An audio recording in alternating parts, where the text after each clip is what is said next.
Okay, let's try this again. Part two. That first stream was a god almighty shit show. So I think I've righted the wrong from the first one. I think I fixed this. I think what was wrong in the first stream was I had the YouTube page going in the background and I didn't have the mic muted. Okay, so what was happening was I didn't have the mic muted and I had the mic plugged in, so it was picking up everything I was saying, putting it into the YouTube stream, and then putting it back into mine. So I think that's where we've gone wrong. I think I fixed it.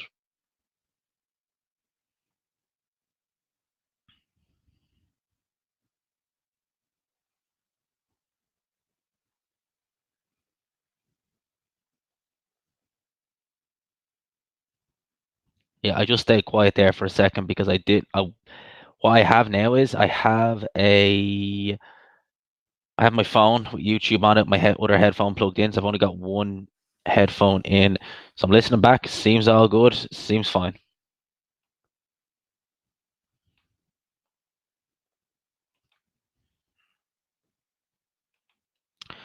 Let's see who joins this chat. Comment section is there. Live chat is there. We'll try and do this again. I'm gonna try and change a few things on this chat while I'm here.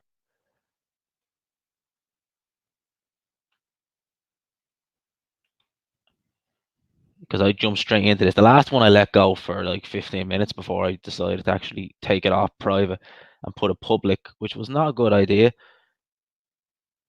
because it meant that I lost a hell of a lot of things and a few things cocked up. I'll use the same thumb drive, so it should be good.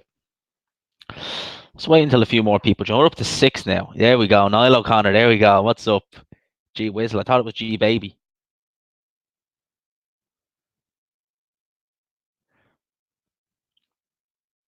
Stick your head on camera. No, man, not with the head I have.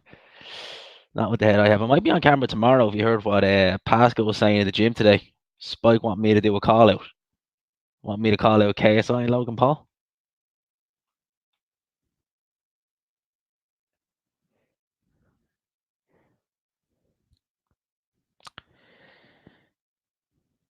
So we got AA. Nice to see you in the chat too. So I want to have a quick chat about some of the fights that were on this weekend. In particular, one with Kubrat Pulev. He fought an absolute fucking bum called Randall Broker. Randall Broker had a record going into that fight 26-2. Two of them losses. One was to who was the one lost to? One was the guy called Jermaine Franklin. That was the start of this year. And the other one was James Toney back in 2004. He had like a 10-year gap.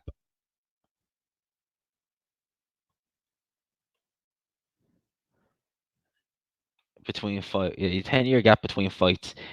Absolutely nobody. Literally fought nobody. He fought Kubrat Pulev, and he was actually able to land some decent right hands. I don't know how. Literally, don't know how the hell he did it. He landed some decent right hands. Kubrat Pulev lost rounds in that fight. That guy is never going to beat Anthony Joshua. He's never going to beat Andy Ruiz.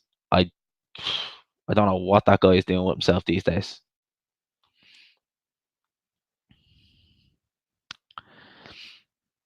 Four likes already, not too shabby. Not too shabby, man. This is actually not too bad. These live streams ain't bad. It's actually a bit of fun. You get to read things as they come in. You can donate to the channel if anyone wants to. You got super chat down there if you want. I'm not asking, not begging. It's up to you. But who else fought this weekend? We obviously a KSI Logan Paul. Put that to one side. I got BoxRec going in the background, so I can keep checking up on some of these guys who were going. I heard that Canelo and Billy Joe Saunders looking likely to maybe get it on. Pulev just waiting for Billy. Yeah. What's up? Up the Raz. Up the or up the RS. Thought you said up the Ra for a sec. What's up, mate? Yeah, Pulev is just waiting for a big payday, but it depends who he fights. If he fights Anthony Joshua next, which is probably likely that he'll do, then he's getting a big payday. But he would have got a big payday back, when was it? 2017, when they were originally scheduled to fight.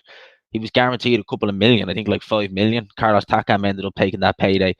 He's been unwilling to fight Joshua, and that was a younger Pulev. Now he's getting older. He's easier to hit.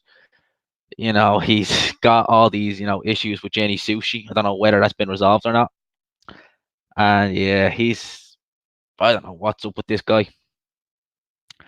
Jenny Sushi, though. What a woman. What a piece of work.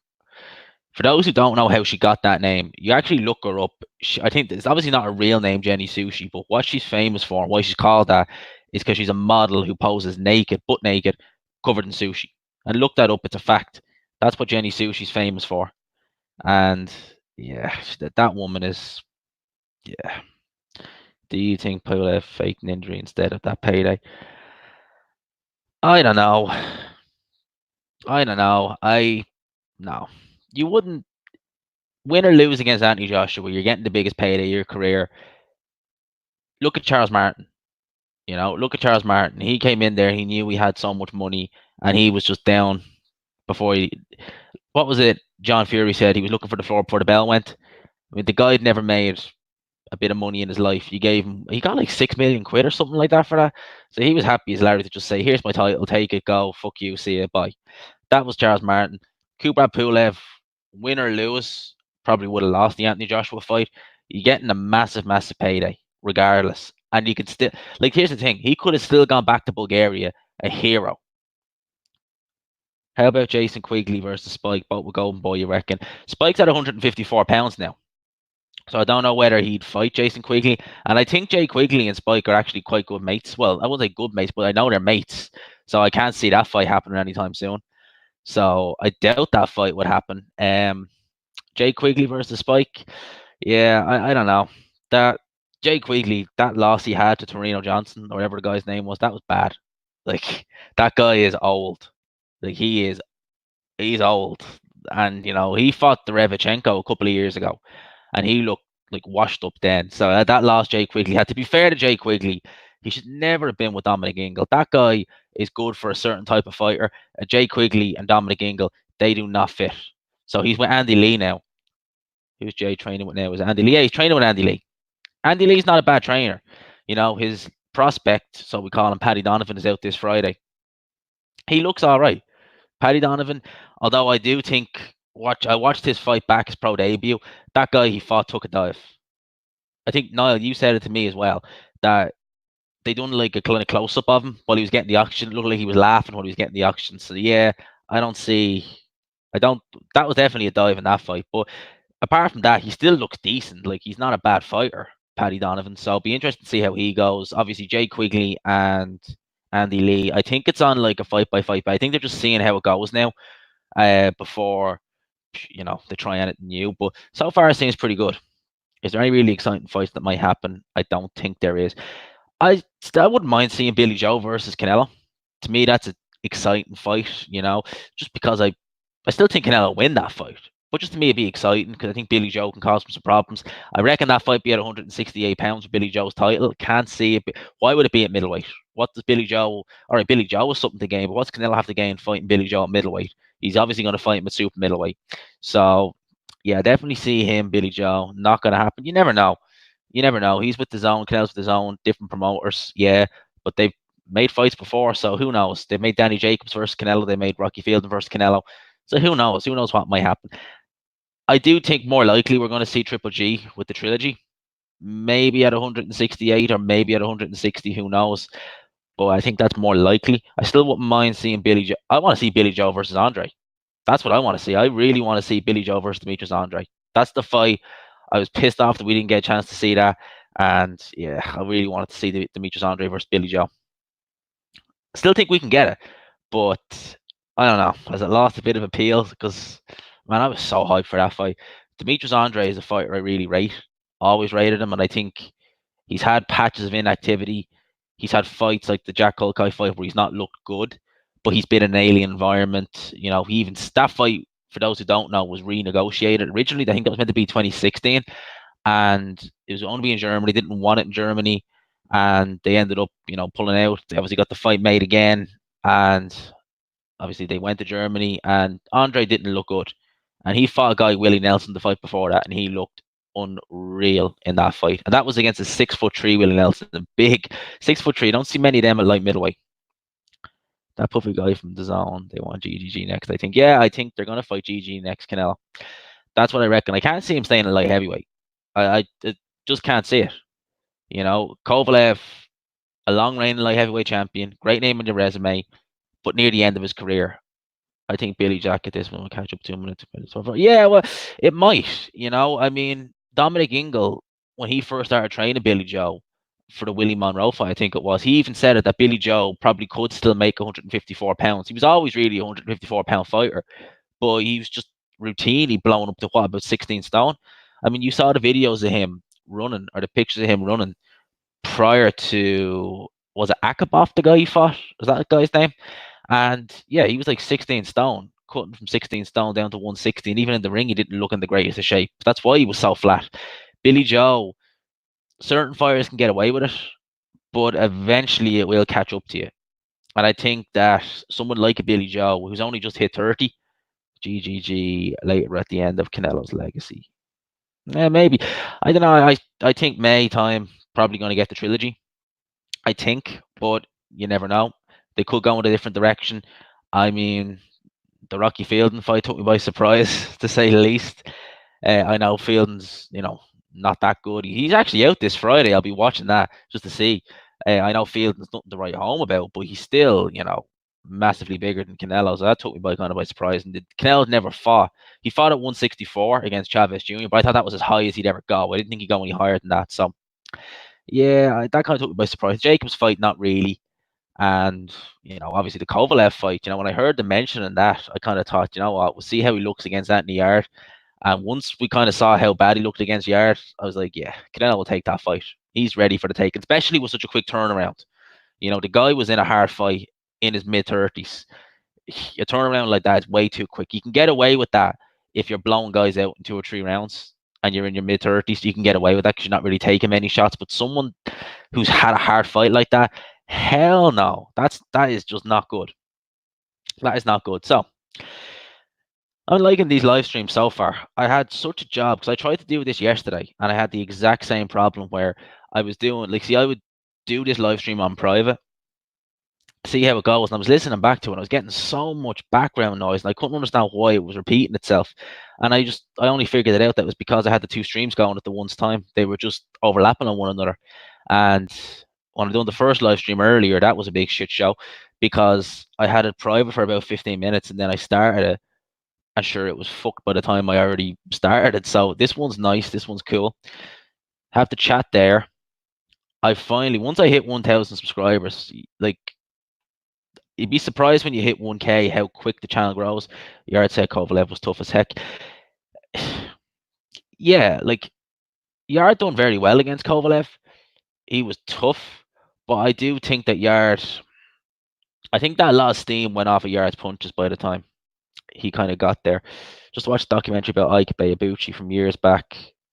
Just watched a documentary about boxers from years back called Ike Ibeabuchi. What do you remember of him? What a boxer. Do you remember him? I thought you said, what do I remember of him? I was saying, yeah, because I was a kid when Ibeabuchi was fighting. I don't remember much of him. I never watched them. I was a kid in the late 90s and I wasn't watching much boxing back then. I obviously looked him up after and he looked seriously impressive. It's a waste. And I might have read somewhere because I think he was African, Ike Ibeabuchi. And I'm not sure who it was. I think it might have been one of Hatman's Patreon streams that he said that Ibeabuchi, he might have dabbled in a form of witchcraft. And I think because a lot of witchcraft is one of them things, not really for YouTube, but if you ever listen to one of Hatman's Patreon streams and you heard him talk about witchcraft, guys like General Butt Naked, if you ever heard of him, he's an African warlord. His real name is Joshua Milton Blatty. And you hear him, there's videos on YouTube about him. Even he's still alive, actually. And the things he talks about witchcraft and the things that he's done, the guy is a straight up freak. The guy is monstrous. But he talks about witchcraft and is adamant this all works. And I think Ibeabuchi done something similar. And certain witchcraft can drive you absolutely nuts. Seriously. it can drive certain people nuts. And I think that was what happened with Ibushi. Ibushi was a waste of talent because he was a seriously good fighter. He was a bit like Holyfield, but he was a natural heavyweight and he could punch. Would have loved to have seen him against Lennox Lewis. Would have been amazing. Yarde went all out, lacked stamina. Ironically, him and Tunde own a company called Stamina. I wonder, has anyone actually seen Anthony Yarde and Tunde lately? Because I swear I saw an Instagram post a couple of months ago, and it was Yarde. This is after the Kovalev fight, obviously, and it was Yarde saying something to the effects of being stabbed in the back by somebody close. I don't know if he was implying Tunde, but it's something to think about. G-Man, you should go and follow Stamina for Sale on YouTube. He has Dylan White on his last few podcasts. I never heard of him. Stamina for Sale on YouTube. Never heard of him. He's Dylan White on. Dylan White's an interesting character. There's talk of him getting put on the AJ Ruiz undercard, and that's obviously fine. It's in Saudi Arabia. He's not under investigation by any of the commissions there, so he'd be perfectly able to fight over there. That card was shaping. I was looking forward to that John O'Carroll versus Scott Quick fight. That's pissed me off because that was going to be just rock'em sock'em robots between those two. I think Carroll would have won. I think Carroll's fresher, but those two guys throw loads of punches. It would have been fun. Dylan White. Dylan White's a funny guy. Dylan White, when you see what he's done with his career, he was always the away fighter. Even when he was, fighting early on in the matchroom cards, he was being groomed to be beaten by Joshua. He wasn't being thought of as anything else. So for him to go and build the career he's built, to make the kind of money he's made, because he's made a hell of a lot of money. He has made a hell of a lot of money. To never get a world title fight is criminal. It's absolutely criminal. Think White will fight Fury. I doubt it. Well, maybe it would depend. I mean, like, if Fury fights Wilder and he beats Wilder, well, he's going to have to fight White because there's going to be a mandatory called. So if Fury beats Wilder, which I think he will in the rematch, it's going to be a tough fight, but I think he'll beat Wilder in the rematch. He'll have to fight Dillian White then. Fury skills White. Yeah, I think he does. I think here's the thing. This is why I don't understand about Deontay Wilder not fighting Dillian White, because I don't think Wilder versus White is necessarily a competitive fight. Obviously, I think Dillian White has the power to hurt Deontay Wilder with the left hook. I think Dillian White will be game, but I see so many holes in White's defense. He throws wide, swinging shots. He's there to be countered. Dillian White has lost his mandatory status interim belt, silver belt. He's no WBC ranking belt. No, I think he is still the interim champion. I think the mandatory will be called in 2021, provided the UCAT hearing. I think it's all down on the UCAT. G baby, there you go. Thanks, man. That is the saddest scene I ever seen in any film. Was that G baby scene? Seriously, that was painful to watch, man. Answer me one question. What's up?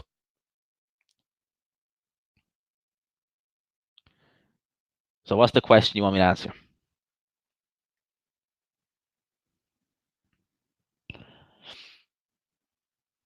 It must be good if you're typing this long.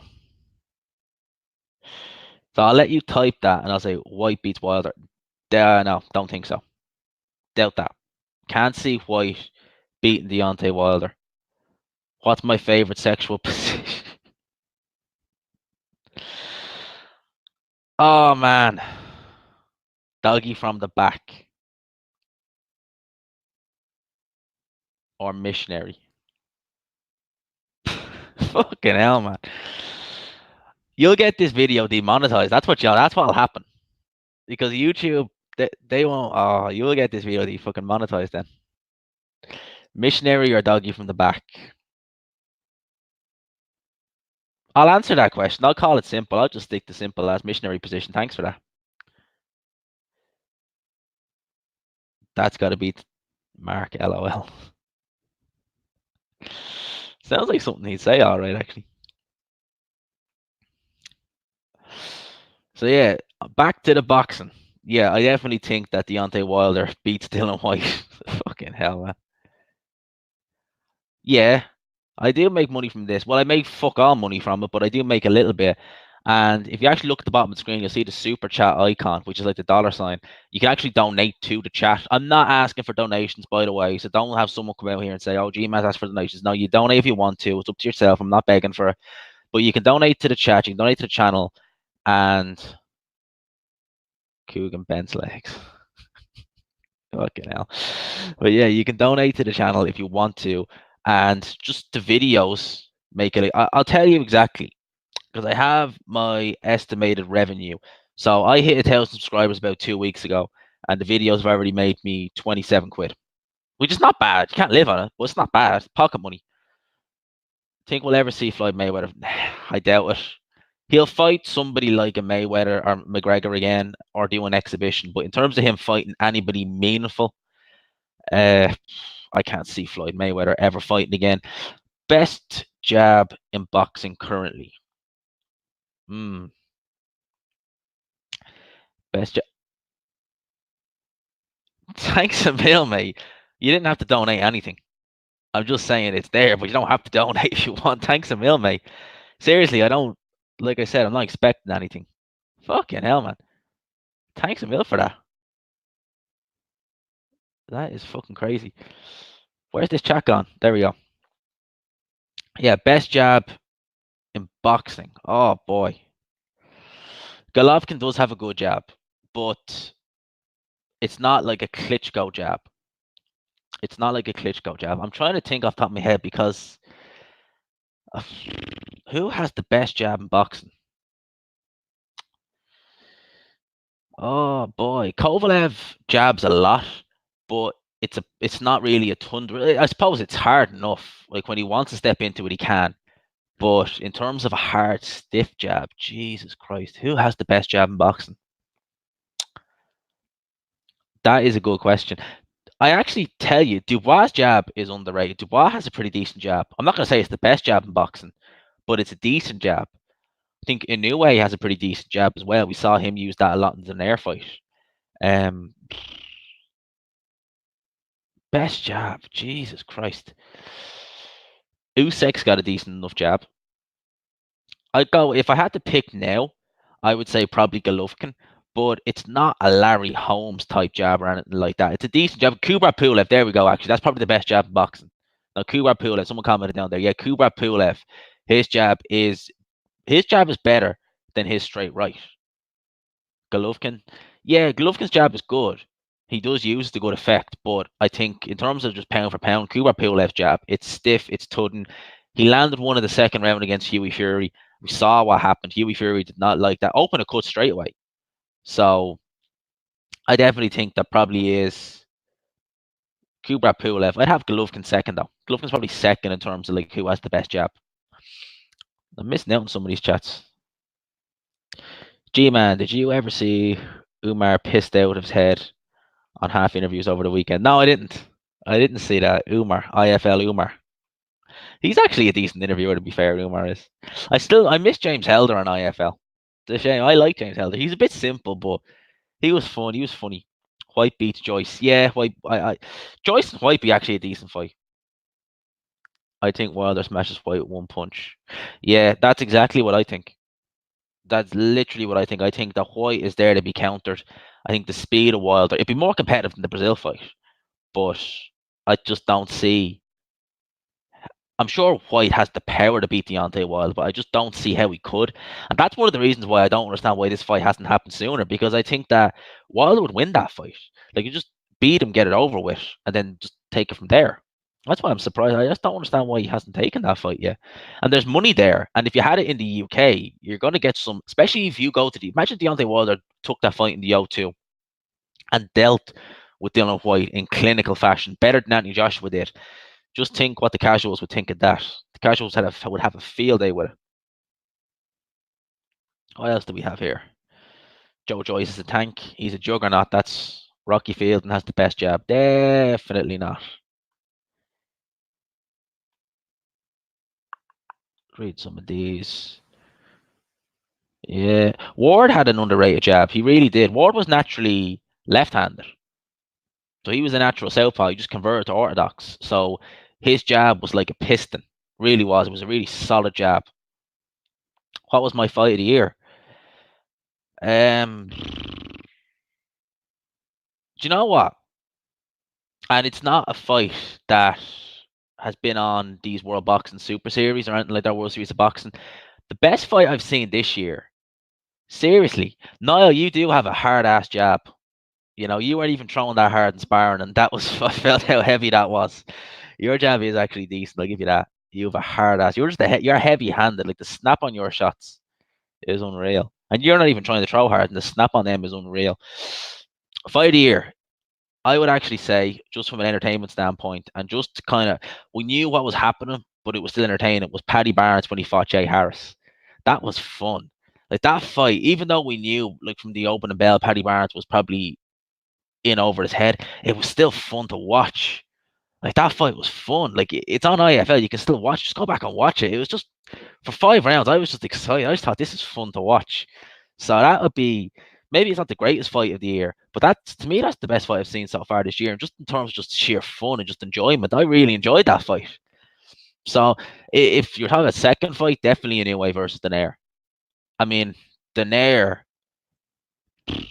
mid to late 30, 36 on 37 against Inoue. Inoue, who has been absolutely steamrolling through Superfly, especially through bantamweight. Like, think of it like this, right? He fought James McDonnell, he fought Pael, and he fought that Rodriguez guy. A combined total of 4 rounds. And James McDonnell was not the greatest bantamweight in the world, but he was reigning champion for a couple of years. Pael, former champion, decent fighter. Then we had Rodriguez. A lot of people thought that'd be a competitive fight, and he just blew all them out with there. And you'd Nonito Donaire, who we knew. What's up, Daniel? What's up, man? And we had Nonito Donaire, who we knew was coming to the end of his career. Always had a leaky defense. You know, didn't look great against Carl Frampton. Was getting a bit outboxed by Ryan Burnett, although I think that fight was closer than I thought. A lot of people had it. And he goes in and puts a performance like that. That was an incredible fight. Incredible from Nonito Donaire. Seriously good fighter. Serious power at bantamweight. That's one thing. Serious power. I'm surprised he's even able to make that weight. Because let's face it, he was fighting a featherweight. Carl Frampton a featherweight. Only last year he was fighting a featherweight. So let's get back on some of these comments. Missed some of these. Best jab in boxing, Sonny Liston. Yeah. Sonny Liston had a monstrous jab. It's probably the best jab. Yeah, seriously. Sonny Liston had a monstrous jab. Niall O'Connor, Taylor Prograis, Nonito Donaire had everything. Yeah, Taylor Prograis was a good fight too. I remember watching that live thinking, this is all over the place. This is going to go one way or another. Taylor Prograis was a great fight. I preferred Nonito Donaire though, and Inoue. I think because I watched that with the sound off. Because that was at a really shitty time for us because it was on at like 1 o'clock on a Thursday. And I was working at the time. So I had like a tab going on one end and the actual job on in the other. And I was constantly had this sound off and I was constantly looking at it and I couldn't take my eyes off it. So it was like, shit, this is a serious fight. It was seriously good fun to watch. Worst jab? Who has the worst jab? You could ask anyone. Like, are you talking about worst? Like, so many journeymen have crap jabs. Are you talking about like a journeyman, or are you talking about like someone who's like, you know, fringe world level or someone like that? David Price does have a shit jab. To be fair, he does. Herd Rock or Herd J Rock was fight of the year. Yeah, that was Hughie Fury's jab is underrated. Hughie Fury's not got a bad jab. He just doesn't put anything on it. No, his jab's underrated. Like he hasn't got the greatest jab in the world. It's underrated. He just needs to put more on it. He needs to stop trying to jab his way to victory so much. Yeah, Herd and J Rock was good. That was a fun fight to watch. Herd. I think the first fight I ever seen of Herd was him when he fought Tony Harrison, and I used to see people put him on pound for pound lists, and I just thought, what? How is this guy on a pound for pound list? Like, yeah, he's won world titles, but he's doing absolutely nothing special. He's just so much bigger than these guys. He's walking straight through them. Anyone who can punch or is as big as him is going to give him problems. That's why I was thinking Charlo will just have a field day. Either Charlo, to be fair, will have a field day with him because he just comes straight at him. Be easy to hit. Huey is just a baby. Yo, wait, you're 25. Yeah, I'm getting pretty sick of that myself. He's been a pro since what 2013. So for people to keep saying, "Oh, he's only 25," he doesn't look 25. He looks about 35. Seriously. Um, yeah, Huey Fury.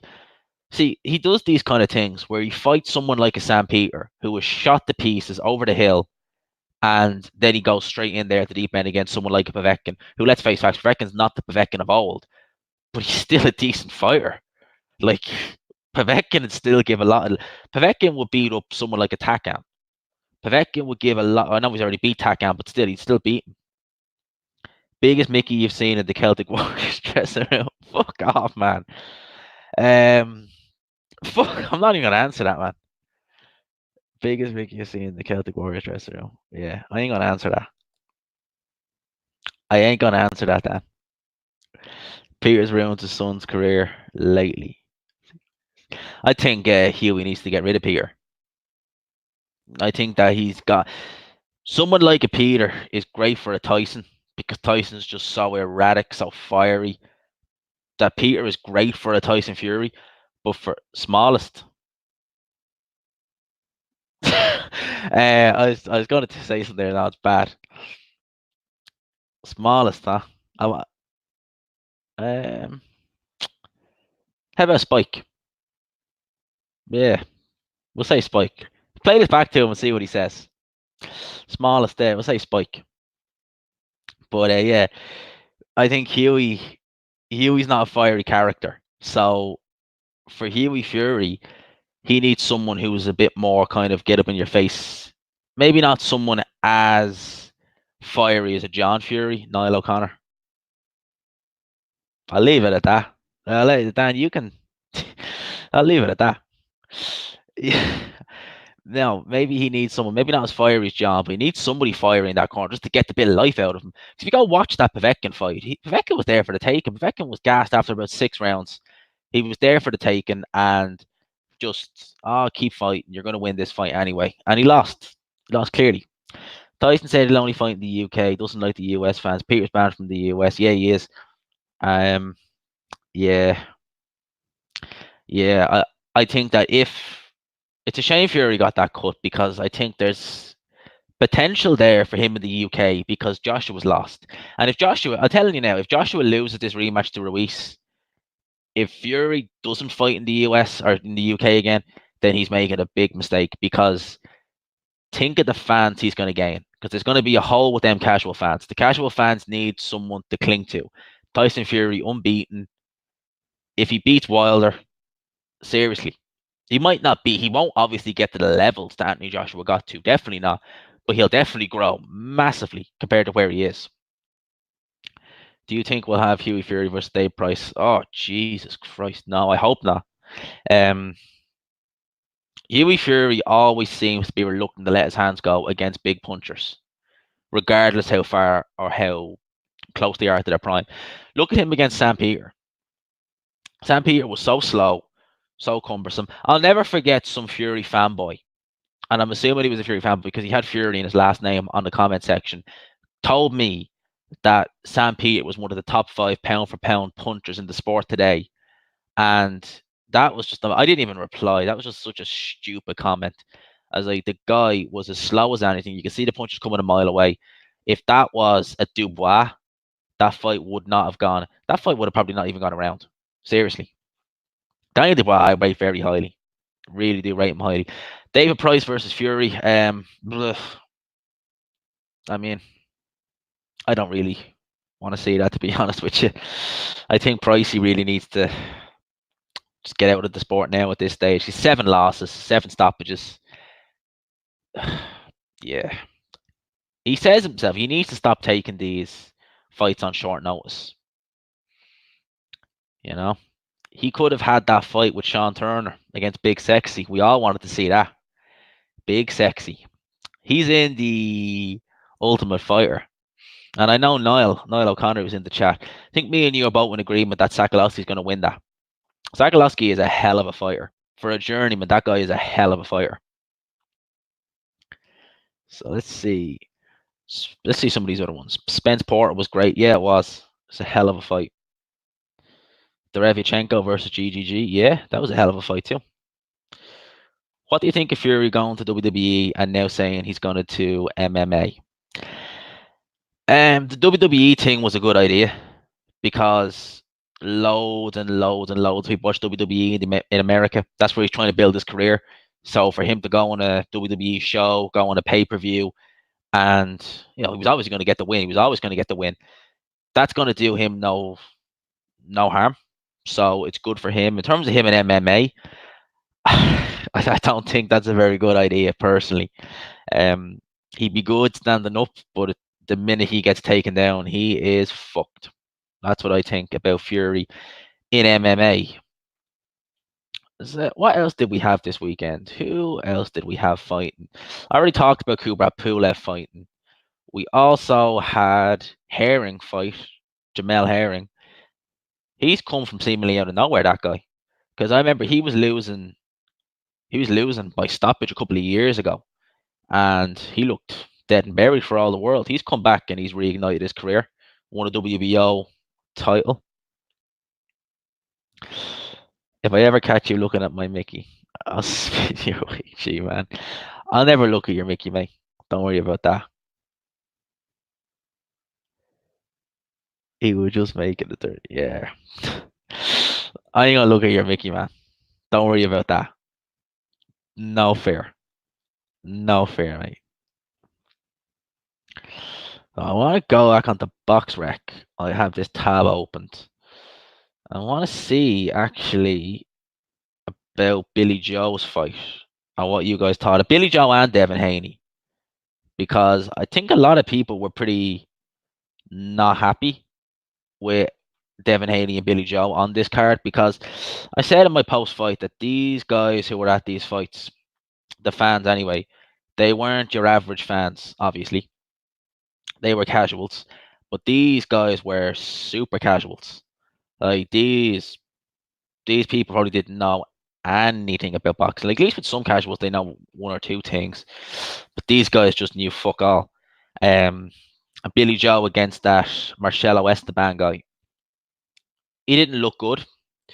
I thought he was winning the fight. The knockout did kind of come from out of nowhere, but yeah, he he really didn't do himself any favors. It's the fact he was on such a big stage, he really could have done a better job than he did anyway with that, because there is loads of fans he could have gained from having a good performance in that fight, and they're just going to walk away. Realistically, what Eddie Hearn should have done with him and Devin Haney was he should have just done 2 non-title fights and just get him in there against knockover jobs. Best prospect in boxing right now. Top 3. Virgil Ortiz, Daniel Dubois. Number 3. Who we have number 3? I'm going to go with Ryan Garcia. Yeah, top 3. That's 3 altogether. Ryan Garcia, or Virgil Ortiz, Daniel Dubois, Ryan Garcia. Let me know. Disagree or not? If Joshua beats Ruiz, will he fight Fury, the winner of Fury Wilder? Now, if he beats Joshua and Wilder beats Fury, then yeah, I think he'll fight Wilder. But Fury, I seriously doubt it. Just because Al Heyman, Bob Arum, we know what's gone on there. We know that Al Heyman has frozen Terence Crawford out of the welterweight division shamelessly. And as I say, if he doesn't recognize the WBO title, why does Andy Ruiz still have? Why hasn't he vacated it? Women's boxing top 3 pound for pound. Come on. Come on. Really? Top 3 pound for pound women's boxing. I'd have to know top 3. I'd have to know 3 women fighters. And I don't. Jordan Ennis. Virgil Ortiz is I'm seriously impressed with him. He always just looks good. It's bare fist fight now. Katie. I think she's literally like the only women fighter I pretty much know at this stage. Yeah. And I didn't watch her last fight. I think I made an effort. Like I actually wanted to do a post-fight review for it. I made an effort to try it. I think it was like 2 rounds in. I was like, I can't, I can't do this to myself. And there was darts on, so I just went and watched the darts. Put it back on. Poor Katie Taylor. Katie Taylor was poor. I thought you said poor Katie. Yeah, Katie Taylor was poor. Yeah, she's for a woman fighter, she's fine because the level's not exactly the highest, but she's really overrated. Yeah, she is. She is really overrated. Um, but favorite darts player, like now or all time? If you're talking about now, favorite darts player now, probably Daryl Gurney. Favorite of all time, Phil Taylor. She was a boxer, Layla Ali. She's not even top of female boxing. Again, like I don't know any female fighters that I can like use as a yardstick. I watched Natasha Jonas when she had her loss. It's one of the only women's fights on the channel. It's one of the first posts. I think it is the first post fight I ever did when Natasha Jonas fought that girl and she lost. And oh my god, if you ever watched that fight, it was literally like rock'em sock'em. Well, not rock'em. It was like two people having a out of a boxer size class having a fight.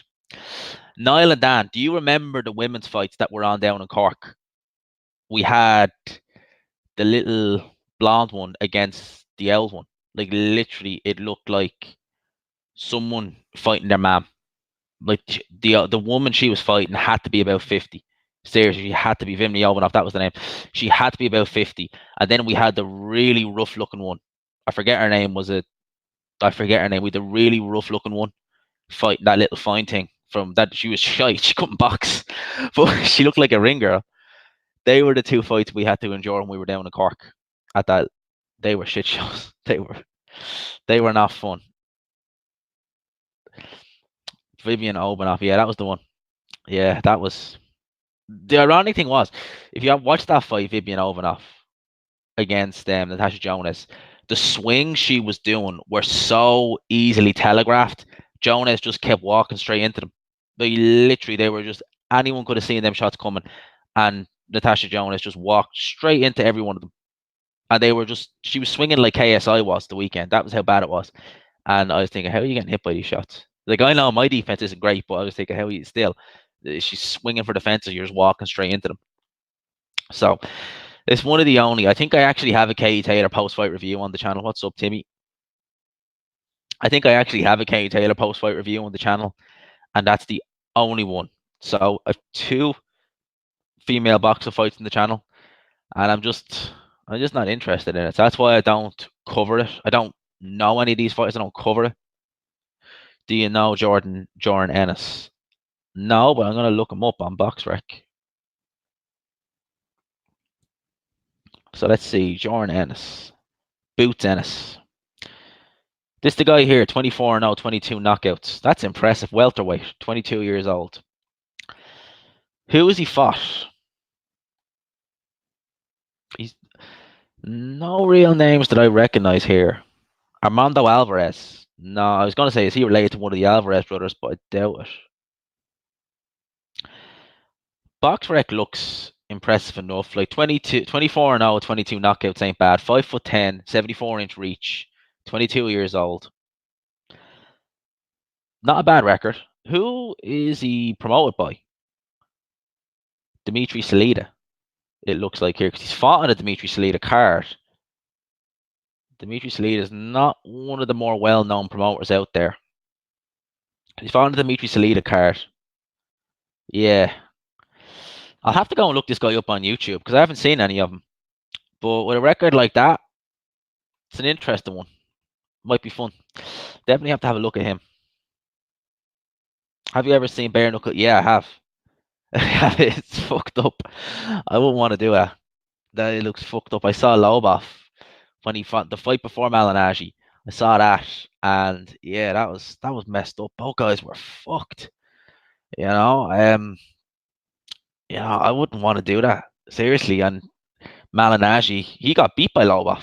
That was fucked up. That bare knuckle boxing. I wouldn't want to do it. Check out some videos first. Yeah, definitely.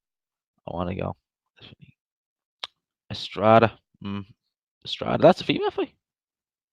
When I see Estrada, I just think of Juan Francesco Estrada. Very slick Philly fighter. I have to look this guy because I hadn't heard of him. I hadn't heard of him now. I have to say you can look at his amateur record, but BoxRec doesn't really give you the full amateur record. But I'll have a check of it. See if there's any names I recognize.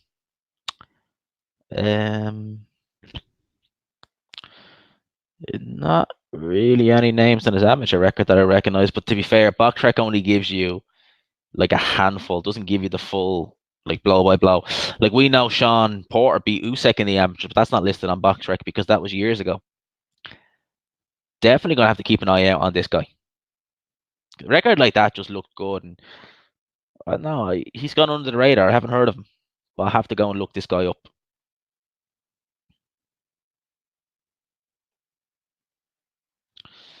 So let's see now. But Virgil Ortiz, that guy is number one on my list of prospects. I just think he's just a beast. Just love watching him. I think he's absolute value for money. He's looking good. Seems to have good power. Mauricio Herrera, that was a good win when he beat Mauricio Herrera.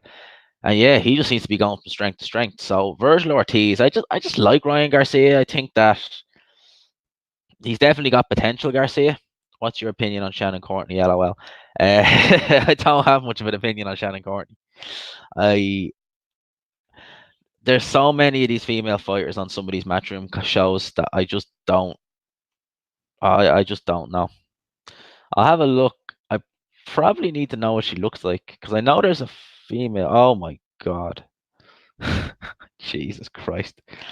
Yeah, if this is Shannon Courtney, the boxer, I'm gonna look up boxer because there's a bodybuilder called Shannon Courtney. I'm hoping now. Thank fuck that's not her.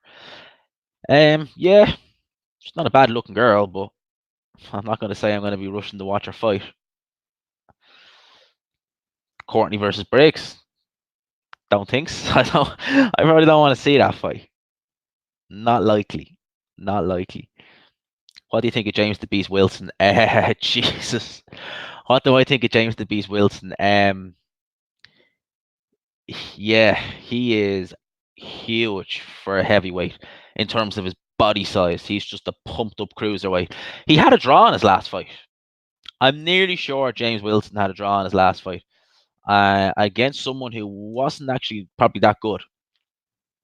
James the Beast Wilson. He had a few flashy knockouts, and he's got a Mike Tyson physique, 6 foot tall.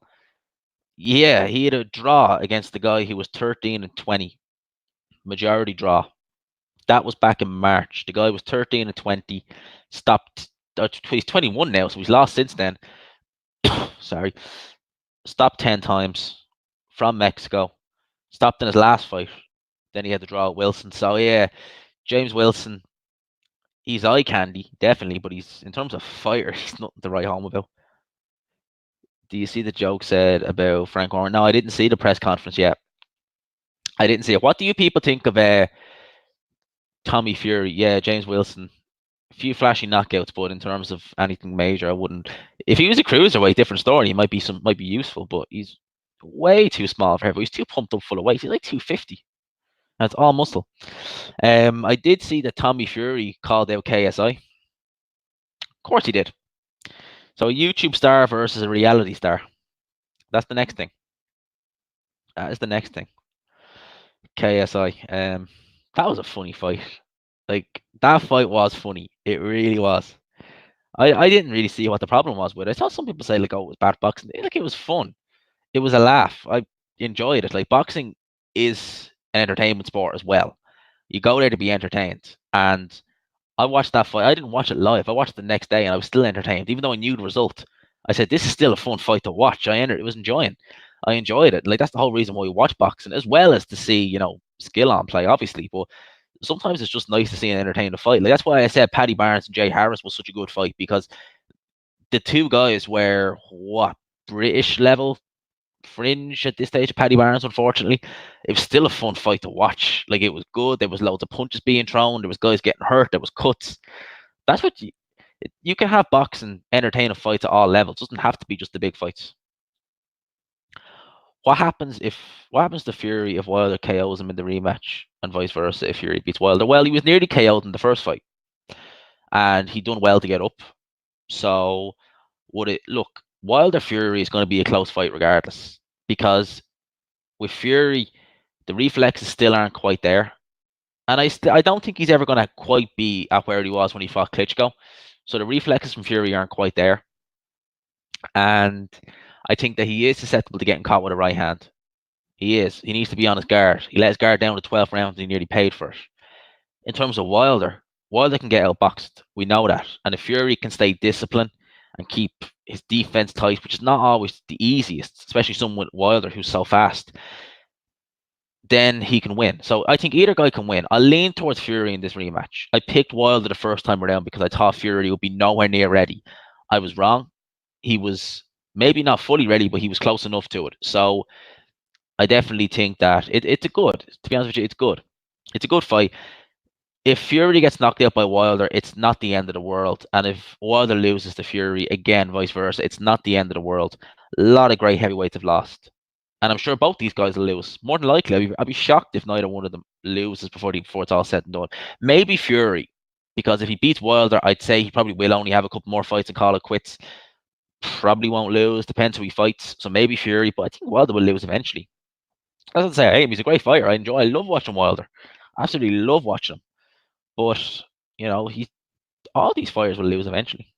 Heavyweights, it's different from for lower weights. Heavyweights, there's so many scenarios. Like you just get caught one good shot, like with AJ, and you don't recover from it. Yeah, I saw Wilder versus Charlie. That was yeah, that was fucked up. Eddie promoting boxing, KSI undercard. The undercard. Yeah, the undercard, he could have done a better job with that. Like, he should have really just got them knockover jobs. I know that the guys they fought, KSI and Billy Joe, or not KSI, Devin Haney and Billy Joe weren't the greatest, but they were tricky, they were awkward. He should have just got two knockover jobs because these fans were not going to care. They just wanted to see a knockout. Fury is for 4 years past his prime, while the KOs him next time. Possibly, he might. He might. I don't think he's that far removed from his prime. I think we'll probably never see him at the Klitschko level, but I don't think he's a million miles away. Marciano didn't lose, and he was a heavyweight.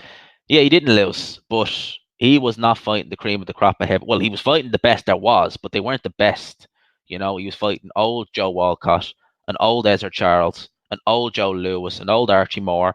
The guys he fought who were like in their prime per se, like Don Cockle and La Starza, they're not heavyweights. You look back and think, Jesus, those guys in their prime, could they beat this guy? No, they weren't. The heavyweight division in the like mid to late 50s, best coach in boxing. Dan, you're not a bad coach. You've been in Craig's corner a few times. You're not a bad coach. There you go. Best coach. Best coach. Dan and Pascal, obviously. And who else? Who else?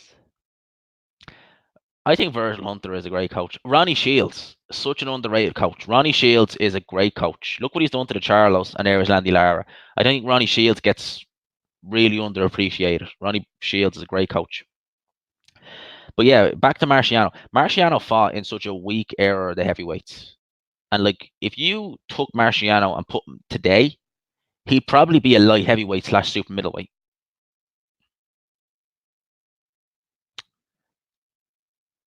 Hey, buddy, who's the Gary O'Sullivan? I'm wondering who that is. But yeah, that's what I gotta say about Marciano as a heavyweight. Like Marciano, great heavyweight. Shane McGuigan's a good coach. No, Shane McGuigan is. He really is. There was a lot of questions about McGuigan when like he first started taking over guys like David Haynes, that they said he was unproven. Shane McGuigan is a good coach. There are so many good trainers out there. And I think some of them get overrated and some of them are underrated. Robert Garcia, again, Robert Garcia is a good coach. Someone like Adam Boot, I think, like people like really rant and rave about how good Adam Boot is as a coach. I don't think that Adam Boot is that great a coach. I think he's good from the psychology point of view, but in terms of just what he gets his fighters to do, I don't think it's the right home about. Hey, buddy, who's your favorite Irish fighter right now? Be careful. Well, it's got to be Spike O'Sullivan, hasn't it? Maybe even Craig O'Brien. Craig or Spike, maybe. That Spike fella. What's he doing these days? Worst commentator. Plus, this is just me who thinks Johnny Nelson is a clown and matchroom puppet. He's, yeah, Johnny Nelson. Yeah, he says some strange things. He really does. Worst commentator. John Rowland. John Rowland can stick to darts. He's much better at commentating for darts than he is at boxing. John Rowland's not a great commentator. Carl Froch is horrific. So is Tony Bellew. Like the Sky team in general is not great. To be fair, great answer. You can leave your gum shield at home now. That's a relief. But yeah, the Sky commentary team is not great. You know, if you go back and watch Sky commentary when they had Frank Maloney and they had guys like who else? They had guys like, Dave Colwell, Eddie Hearn, Frank Warren, all on Sky. It was a lot better because it was a lot less biased because they weren't trying to push one fighter each and every time. Yeah, Hayes not a great commentator to be fair, but he's not the worst. But they weren't trying to push one specific fighter. Like you see them when they like blow smoke up Josh Kelly's arse. If there was a load of other promoters on Sky, he'd probably be just one in the like picking one name out of a hat. They wouldn't be just trying to hype up one specific fighter or just a matchroom fighter. They'd be going kind of trying to call it more evenly.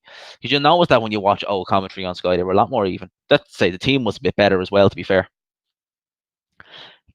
Definitely not Niall O'Connor. You're the best Irish fighter. You're one of the best Irish amateurs right now, considering you've only had 7 amateur fights and you're already at senior level. Remember Tony Bellew said Joshua KO. Tony Bellew is just an AJ. I don't take on it. Whenever it's about AJ and Bellew and stuff like that, I never take what he says seriously because he's such an AJ fanboy. Like Tony Bellew is just so annoying. Like when he talks about Deontay Wilder, he always just shit talks Wilder.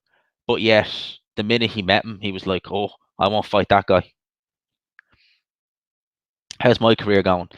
YouTube or boxing? YouTube's going a hell of a lot better than the boxing career, and I'll leave it at that. Hey, he's a bad commentator.